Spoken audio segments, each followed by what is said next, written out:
성경 창세기 1장에 보면은요, 태초에 하나님이 천지를 창조하셨더라고 그렇게 말씀 시작이 됩니다.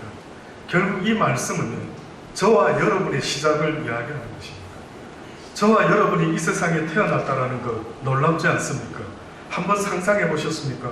내가 왜 태어났지? 도대체 나의 이 생각은 뭐지? 도대체 내가 지금 뭘 위해서 살아가고 있는지, 그 모든 것의 답은 바로 하나님으로부터 내가 시작되었다라는 것을 배우기 시작할 때부터 아마 모든 것을 깨달을 수 있는 은혜가 있게 되리라 믿어 심지 않습니다. 창세기에만 태초에 하나님이 천지를 창조하셨다라는 말씀이 있는 게 아닙니다. 신약 성경에도 있어요. 그 중에서도 제가 봤을 때는요, 오늘 본문의 말씀이 어떻게 보면 신약의 창세기 같아요. 신약의 창세기. 보니까 어떻게 시작이 되느냐면 요한복음 1장 1절이죠. 태초에 말씀이 계십니다. 말씀이라는 것은 인격체가 아닌 것 같아 보이는데 성경에는 이 말씀이라는 것이요, 어떠한 인격체처럼 사람처럼 그렇게 의인화해서 이야기를 하고 있어요. 들어보실래요? 태초에 말씀이 계셨다. 이 말씀이 하나님과 함께 계셨으니 이 말씀은 곧 하나님이시라. 그가 태초에, 그 말씀이 태초에, 그가 태초에 하나님과 함께 계셨고 만물이 그로 말미암아 지은 바 되었으니 지은 것이 하나도 그가 없이는 된 것이 없느니라. 그 안에 생명이 있었으니 이 생명은 사람들의 빛이라. 그가, 다시 말하면 말씀이, 곧 다시 말하면 이 그는 누굽니까? 예수 그리스도로 이야기합니다. 그래서 성경에는 삼위일체라는 말이 없는데요, 삼위일체라는 말이 나올 수밖에 없었던 이유가 바로 예수 그리스도가 사람이 아니라는 겁니다. 예수 그리스도가 비록 육신을 입고 이 땅에 오신 분이지만 어떻게 보면은 우리와 같은 그런 레벨의 분이 아니라는 겁니다. 그분은 원래 하나님과 함께 하셨던 분이라는 것을 성경이 이야기하고 있죠. 그래서 예수님이 이 땅에서 사역을 다 마치시고 떠나가실 때에 또 한 번 이런 이야기를 하십니다. 내가 떠나가게 되면은 오히려 너희에게 유익될 것이라. 왜냐하면 나는 육을 가지고 이 땅에 왔기 때문에 공간의 제한을 받게 되어 있단다. 그러나 내가 이 땅을 떠나고 나면은 아버지로부터 보혜사 성령이라는 분이 오게 될 텐데 그분은 육이 없기 때문에 있지 않을 곳이 없는 모든 곳에 있으실 수 있는, 그래서 모든 이들을 개인적으로 1대1로 동행하며 역사하며 가르치며 인도할 수 있는 그런 분이 오게 될 것이다. 그래서 신학자들이 성경을 깨달아 보니까요, 와, 삼위일체시구나. 하나님은 한 분이신데 보니까 어떤 역할에 따라서 세 분으로 나눠지시는구나 라는 걸 깨닫게 됐죠. 근데 오늘은 그 두 번째라고 말할 수 있는 예수 그리스도에 대한 이야기입니다. 그런데 보니 예수님이라는 분이 말씀이라는 분으로 하나님과 함께 계셨다라고 그렇게 말씀하면서요, 그분 안에는 무엇인가가 있다라고 하는데 보니까요, 생명이 있다라고 합니다. 그 생명은 영원한 생명을 말합니다. 그 예수님이라는 분 안에는 영원한 생명이 있다라고 하면서요, 이 생명은 사람들의 빛이라. 빛이 어둠의 빛이 돼 어둠이 깨닫지 못하더라고요. 하나님께로서 보내심을 받은 사람이 났으니 이름은 요한이라. 제가 증거하러 왔으니 곧 빛에 대하여 증거하고 모든 사람으로 자기를 인하여 믿게 하려 합니다. 그는 이 빛이 아니요 이 빛에 대하여 증거하러 온 것이에요. 예수님이 이 땅에 오신 인카네이션한 사건을요, 요한은 뭐라고 말하느냐 하면은 빛으로 오셨다라고 하면서 이 빛은 곧 무엇이라고 말합니까? 생명이라고 말했어요. 그러면 역설적으로 그 반대로요, 다 다르게 반대해서 말하면은 이 세상은 어둠이다라고 이렇게 표현했죠. 결국 이 세상이 어둡다라는 말은 이 세상이 사망이 주관하는 세상이 되고 말았다는 거예요. 이 땅에는 생명이 없어졌답니다. 그래서 모든 인간은 다 소망 없이 죽게 된 상태로 있게 되었다라고 그렇게 이야기를 합니다. 성경에도 보면은 팔복에 보면은 마음이 가난한 자는 복이 있다라고 할 때 이 가난이라는 하는 말은요, 어떠한 조건이 아닙니다. 무슨 라이센스를 따듯이 내가 마음이 가난한 라이센스를 따야 되겠다, 내가 어떤 필수 조건을 만들어 가지고 마음이 가난한 자는 복이 있나니 천국이 그들의 것이라는 것처럼 천국을 얻을 수 있는 라이센스가 아니더라는 거예요. 그러면은 마음이 가난한 자라는 것은요, 상태를 말하는 겁니다. 상태. 천국 갈 수 있는 조건을 성경은 말한 적이 없어요. 성경에서 말하는 이런 조건이 갖추어지면은 천국에 갈 수 있다 라고 하신 것이 아니고, 이러한 상태가 돼야 되는데, 어떤 상태가 돼야 되냐면 마음이 가난한 자의 상태가 돼야 되는데, 다시 말하면 의지할 것 없고 누군가가 동양해 주지 않으면은 먹고 살아갈 수 없는 상태가 돼야 된다. 조금 또 다르게 표현하면은 이 땅에서 도무지 살 소망이 없어서 절망 가운데 모든 걸 내려놓고 하나님이 나에게 도와주시지 않으면 저는 어떤 힘과 능력과 의지로 살 수 있는 인간이 아님을 깨닫습니다 라는 상태까지 이르러야만이 그가 하나님의 나라에 갈 수 있는 은혜를 얻게 된다는 거예요.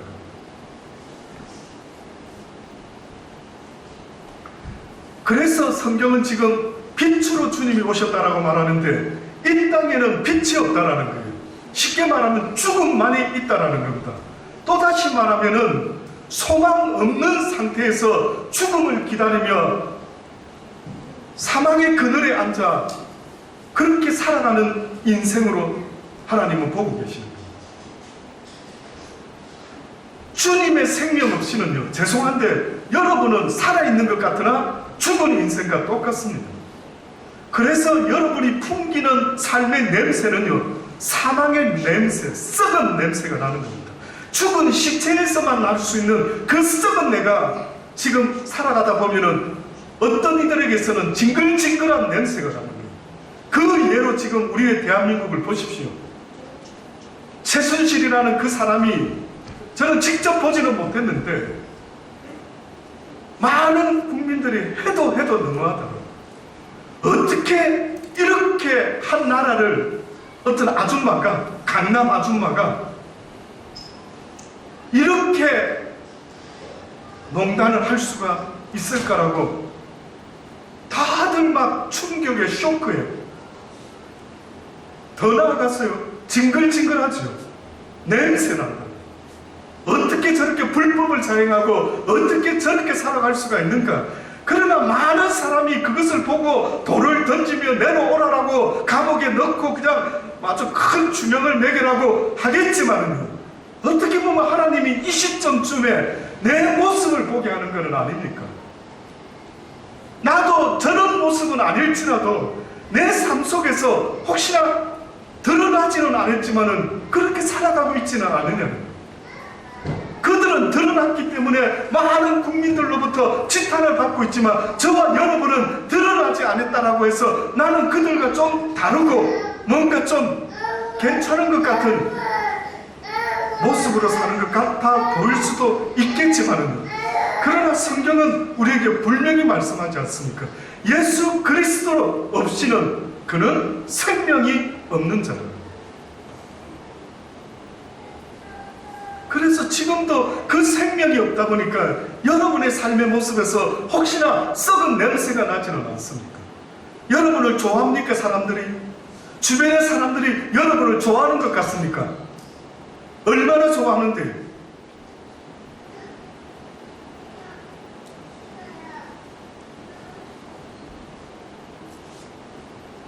빛으로 이 땅에 오셨다라고 하면서 저가 증거하러 왔으니 곧 빛에 대하여 생명에 대하여 세례 요한이 증거하도록 하나님으로부터 보냄을 받았답니다. 그는 이 빛이 아니요 이 빛에 대하여 증거하러 온 자라. 참빛 곧 세상에 와서 각 사람에게 비치는 빛이 있었나니 그가 세상에 계셨으며 세상은 그로 말미암아 지은 바 되었으되 세상이 그를 알지 못했다. 자기 땅에 왔건만 유대인의 모습으로, 어떻게 보면 이 땅에서는 유대인의 히브리 사람의 모습으로 자기 백성에게 왔지만 자기 백성도 알아보지 못하고 영접지 않았을 뿐만 아니라 십자가에 못 박아 죽여버리고 말았죠. 그래서 주님이 이렇게 말씀합니다. 영접하는 자, 곧 그 이름을 믿는 자들에게 하나님의 자녀가 되는 권세를 주셨다. 예수 그리스도를 믿고 구원받으세요. 구원받으세요. 다시 말하면 예수 그리스도 믿고 그분의 자녀가 되는 권세를 가지라고 그렇게 말합니다. 그분의 자녀가 되세요. 이렇게 말해도 되죠. 예수 믿고 그분의 자녀가 되세요 라고 말할 수 있지만 뜻밖에도 지금 성경의 말씀은 예수 믿고 그분의 자녀의 권세를 가지라고 그렇게 말을 하고 있습니다.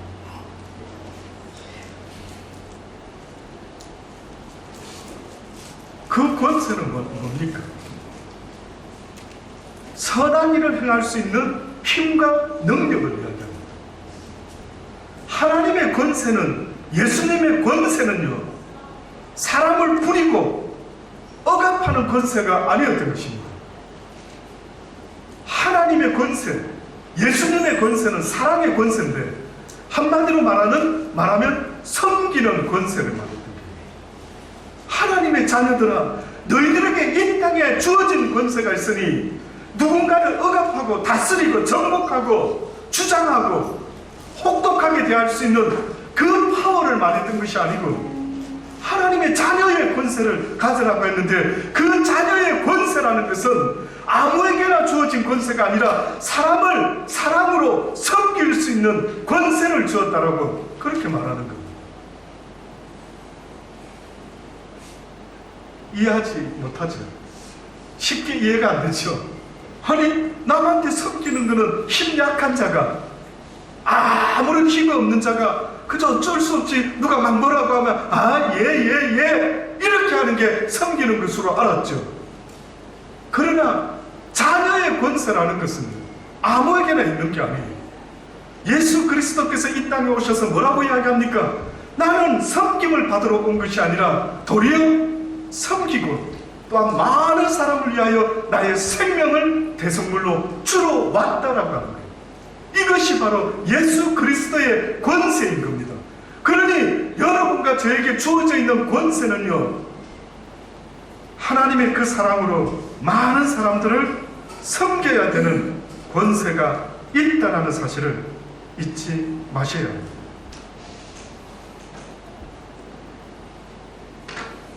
성경은 우리에게 분명히 말씀하고 있습니다. 뭐라고 말씀하고 있느냐? 우리는 이 땅에 빛으로 그 사명을 감당해야 될 하나님의 백성이라고 말하죠. 에베소서 5장 8절로 보면 너희가 전에는 어둠이더니 이제는 주 안에서 빛이라. 빛의 자녀들처럼 행하라. 빛의 열매는, 보세요, 빛의 열매는 모든 착함과 의로움과 진실함에 있느니라. 죽게 기쁘시게 할 것이 무엇인가 시험하고 배워보라. 너희는 열매 없는 어둠의 일에 참여하지 말고 도리어 책망하라. 저희의 은밀히 행하는 것들은 말하기도 부끄럽다. 그러나 책망을 받는 모든 것이 빛으로 나타나니 나타나지는 것마다 빛이니라. 그러므로 이르기를 잠자는 자여 깨어서 죽은 자들 가운데서 일어나라. 그리스도께서 내게 빛이시리라 하셨느니라. 잠자는 자들아, 죽은 자들아, 성경에는 육신의 죽음을 가리켜서 잠잔다고 말합니다. 그래서 그의 열조와 함께 잠자더라 그렇게 표현했던 것은요, 바로 죽음을 의미하죠. 근데 지금 성경에 보니까 잠자는 자들아 깨어나라는 거예요. 살아있는 것 같으나 죽은 자들아 깨어나라고 그렇게 말씀합니다. 그 깨어난 자의 삶의 모습은 한마디로 뭐라고요? 어떠한 열매가 보여야 되는데, 그 열매라는 것이 어떤 열매인가 보니까 모든 착함과 의로움과 진실함에 있다.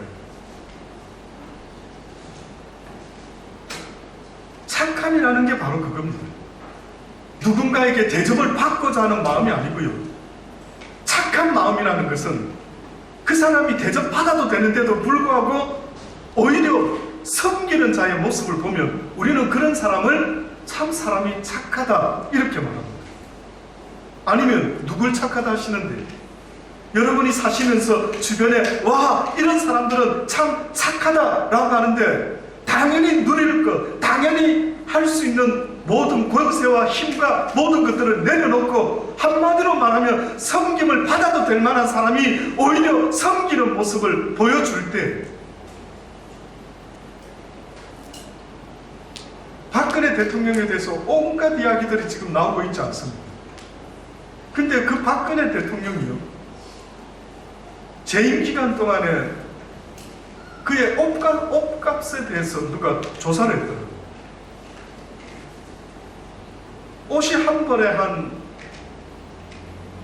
어떤 전문가가 저 정도 수준이면은 한 벌에 한 200만 원 정도 잡으면 될 것 같습니다. 그러더라고요. 누가 그런 걸 다 조사했는데 옷을 바뀌어진 색상, 막 어떤 컬러 이런 거를 쫙 나열을 했어요.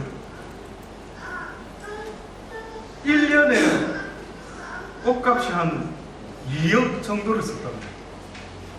그래서 도대체 저 옷값이 어디서 지출됐느냐, 개인이 했다라면, 누가 사줬다면은 그건 뇌물죄가 될 수도 있고요, 개인이 그냥 했다면 그럴 수 있는데, 대통령 월급이 얼마이길래 도대체 옷을 저렇게 많이 비싼 옷들을 살 수가 있을까? 그러면서 독일의 메르켈 총리를 비교했더라고요. 그분이 나와서 연설을 하고 할 때 입었던 옷들을요, 쫙 또 누가 이렇게 조사를 해봐요. 근데 옷이 너무 한두 종류밖에 없어가지고요, 신문에서 이렇게까지 표현했답니다. 제발 옷 좀 사십시라고. 너무 같은 거 입으니까 좀 보기가 좀 민망하니까 옷을 좀 어떻게 조금 신경 썼으면 좋겠다, 이런 사설이 나올 정도였다. 우리는 섬김을 받고 슈퍼스타가 되어 많은 사람 앞에서 드러나는 걸 우리의 육신은 좋아할지 몰라도, 사단은 좋아할지 몰라도요, 그러나 하나님은 결단코 그것이 아니라는 걸 말해요. 사단은 지금도 자신을 높이 들어서 칭송받기를 원하고 있지만은, 예수 그리스도께서는 이 땅에 오셔서 낮고 낮은 자리에서 오히려 섬김을 받기 위함이 아니라 섬기러 왔다라고 말씀하신 그 주님을 믿고 있는 우리들의 모습은요, 한마디로 말하면은 착한 사람의 모습이어야 됩니다. 또한 두 번째로는 의로워야 된다라고, 올바라야 된다라고, 아니면 아니고 기면 기다라고 말할 수 있는 기준이 되줘야 됩니다. 그리고 세 번째로 뭐라고 에베소서에 표현합니까? 진실해야 됩니다. 거짓이 없어야 됩니다. 왜냐? 사람을 속일 수 있을지 몰라도 하나님을 속일 수가 없기 때문에 그렇습니다. 히브리 속담에 보면은요, 하늘과 땅을 웃기려면은 고아를 웃겨라. 고아가 웃으면은 하늘과 땅도 웃게 된다. 결국은 크리스찬의 삶, 하나님을 믿고 섬기는 자의 삶은요, 어떤 면에서는 이 땅의 고아를 웃기게 하는 삶입니다. 고아가 웃을 수가 있다면 하늘도 땅도 웃게 된다는 거예요.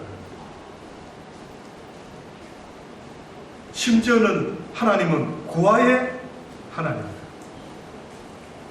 왜 굳이 성경에 보면 하나님은요, 약자의 편에 서서 누누이 말씀을 하고 있습니다. 나그네와 고아와 과부, 그들의 하나님됨을 잊지 말아라고 계속해서 말합니다. 마음이 가난한 자가 복이 있다고 천국이 그들의 것이 될 수 있다라는 그 상태도요, 어떻게 보면 이 땅에서 하나님이 굳이 그 약한 자의 하나님이 되겠다라고 계속 말씀하는 것은 하나님 없이는 살아갈 수 없는 그들의 상태, 누군가가 도와주지 않으면 안 되는 그 상태를 하나님은 지금도 원하고 계시는 겁니다.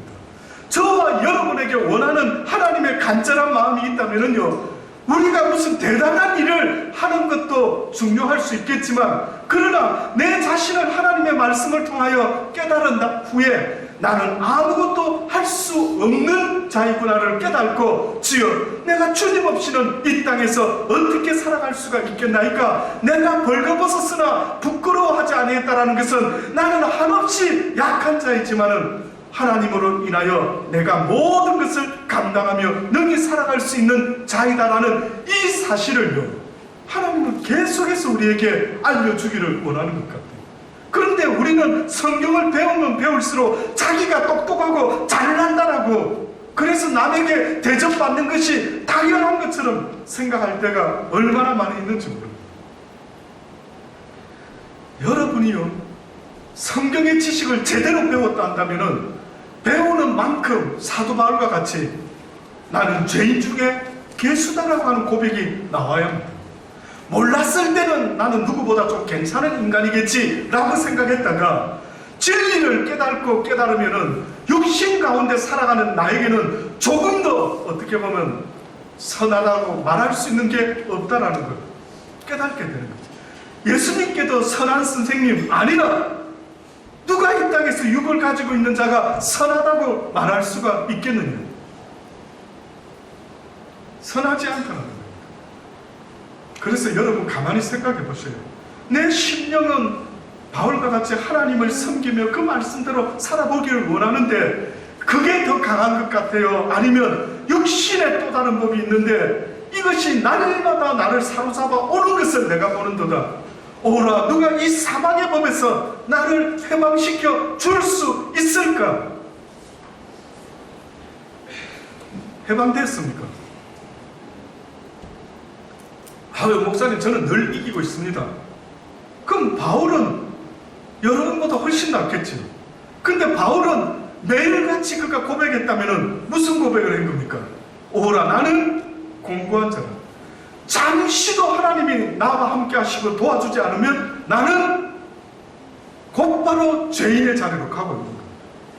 잘났다고, 남보다 낫다고, 똑똑하다고, 나는 힘이 있다고, 나는 너희들보다 낫다고 곧바로 사망의 자리로 나아가는 것을 바울은 보았던 거예요. 그래서 자기를 날마다 쳐서 복종시킨 거예요.